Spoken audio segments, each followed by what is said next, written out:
This is Freedom Global News. The government says 37.3 million Nigerians access water from over 10,000 projects.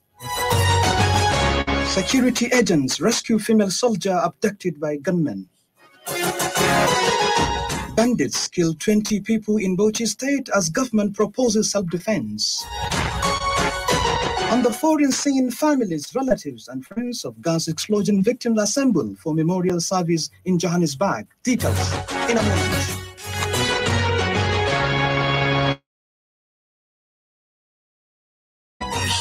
Hello listeners, good evening and welcome to Freedom Global News from the News and Current Affairs Division of Freedom Radio 99.5 FM. Today being Friday evening, 30th day of December 2022, which is equivalent to 6th day of Jumada Akhir 1444, the Hijrah.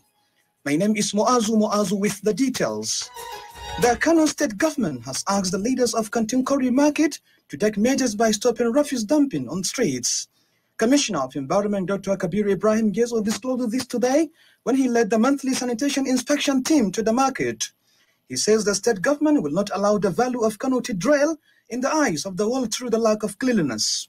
We are not happy with the way the traders in Kantinkori Market are dumping refuse by the middle of the road. We met with the management of the market, the chairman, and other leaders of the market. We've gone around to see the extent of the challenge we are facing, and we've discussed with them, and we have agreed on bringing an end to that menace.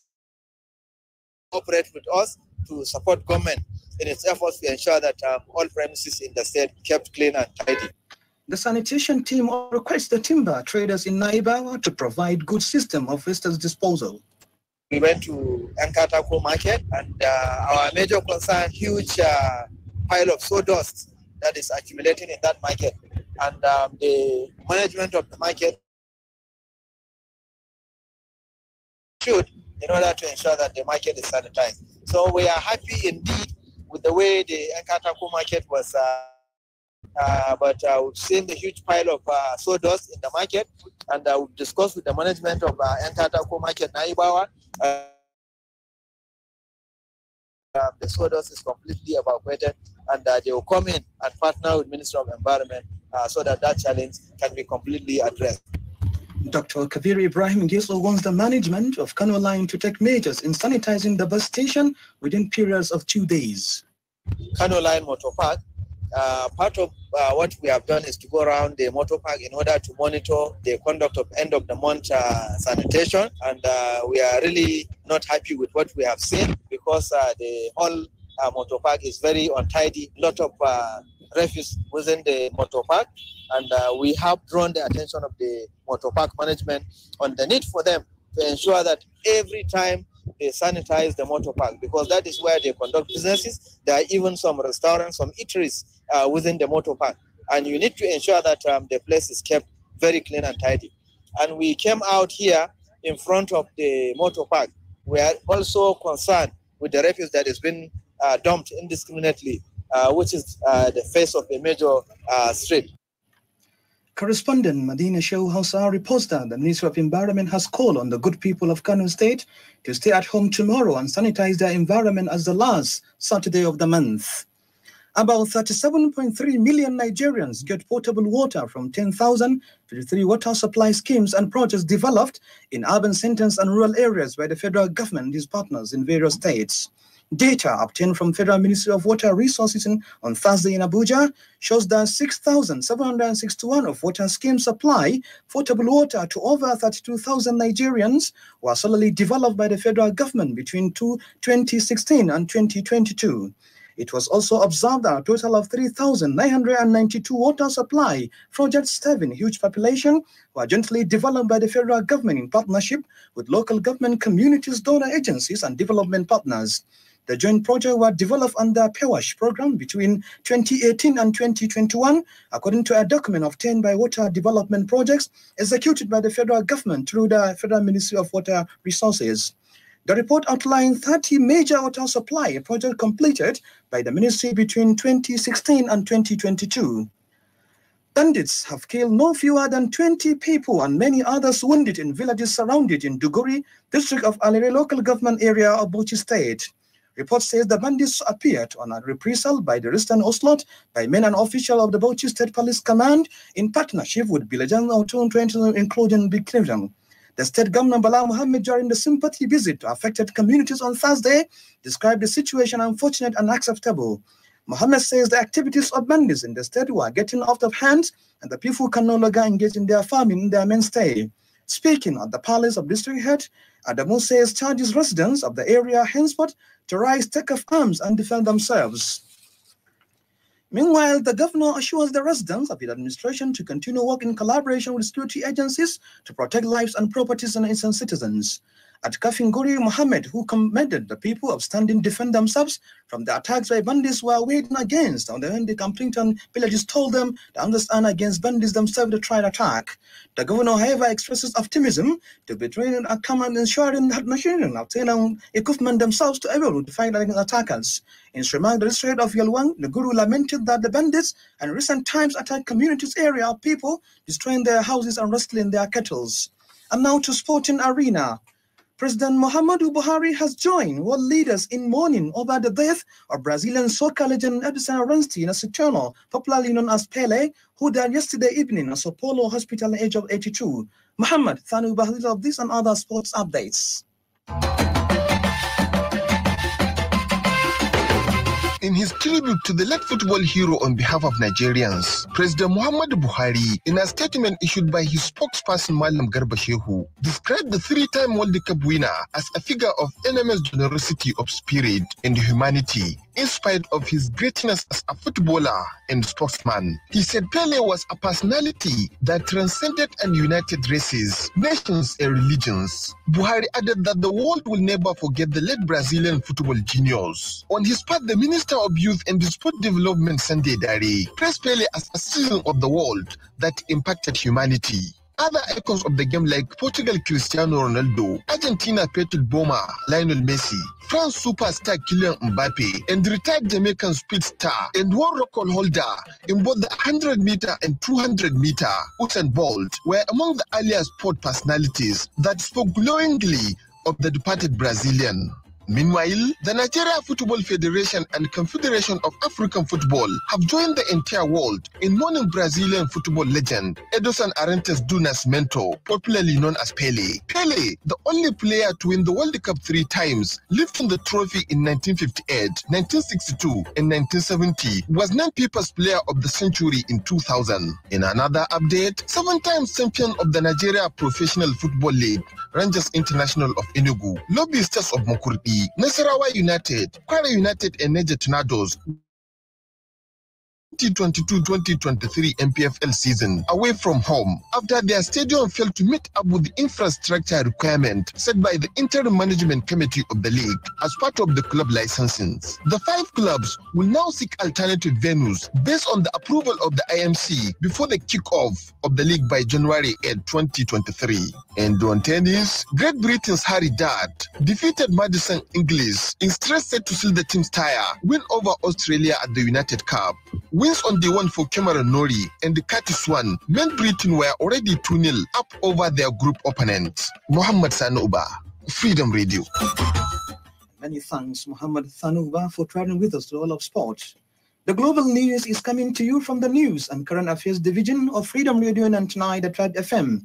You can send your comments, opinion, and watch us live on Freedom Radio Nigeria on Facebook.com.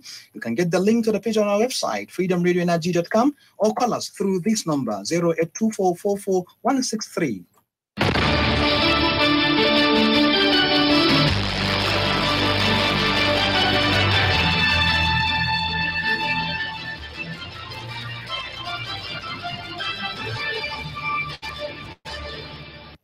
Many thanks for staying tuned, and now the Freedom Global News continues.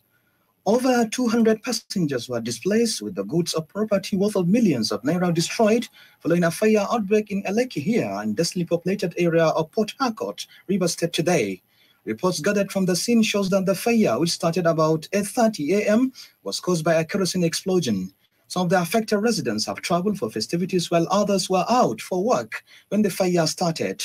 An official of the Federal Fire Service, John Nemeka, says they arrived early but were unable to access the scene because of the nature of the houses. Security agents have rescued a female soldier abducted by some armed men on Monday. The soldier, identified Lieutenant P.T. Johnson, was kidnapped and stripped by her assailants. In a video made by her doctors and obtained by journalists, one of the gunmen was heard vowing to deal with all serving personnel of the armed forces. He says his group was different from indigenous people of Biafra, saying that they wanted to secede from the country. However, a signal of the military seen by our correspondent on Thursday says masterminder of the incident had been arrested. Several civil society organizations have condemned budgetary allocation of 30.1 billion for severance package of the inauguration of the 10th Assembly. The National Assembly on Wednesday increased 2023 budget proposal from 20.5 trillion to 21.8 trillion and passed it, indicating an increase of over 1.3 trillion against the 20.5 trillion proposed by President Buhari on October. Buhari had on October 7, 2022 presented to the parliament with a deficit of 10.78 trillion, saying the 2023 budget would be funded by foreign loans. The new figures of 273 approval of the National Assembly against the proposal of 169 billion by the president revealed a surge of 59.1 billion lawmakers' allocation. Commenting on the issue, the executive director, Sislak Awal Musa Rafsanjani, noted that it was sad that the National Assembly had to budget such amount that had not done to the voting of the people. And now to international scene.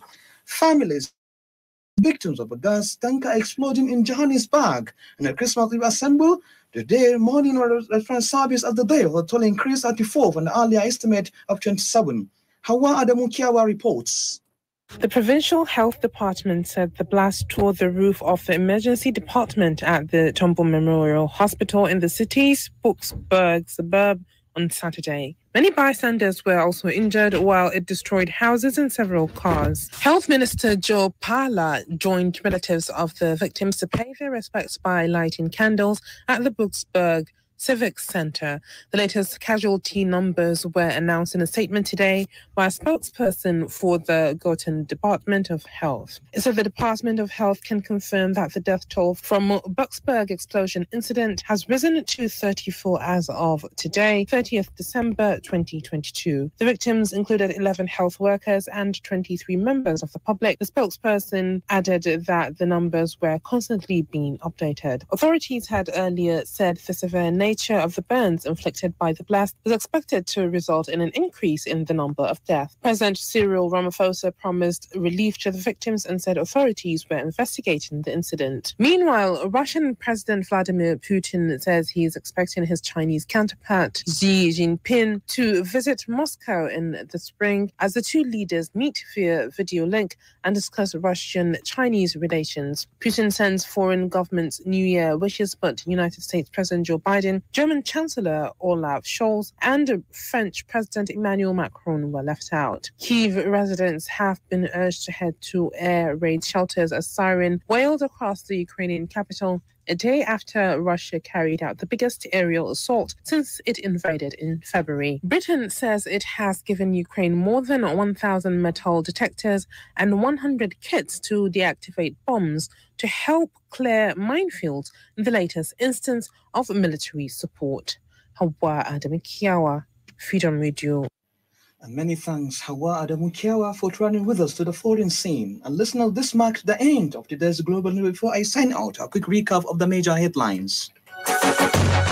Federal government says 37.3 million Nigerians access water from over 10,000 projects. Security agents rescue female soldier abducted by gunmen. Bandits killed 20 people in Bauchi State as government proposes self-defense. On the foreign scene, we've had families, relatives, and friends of gas explosion victims assembled for memorial service in Johannesburg. News. On behalf of the News and Current Affairs Department, the entire production team, my name is Moazu. Have a nice day ahead. Freedom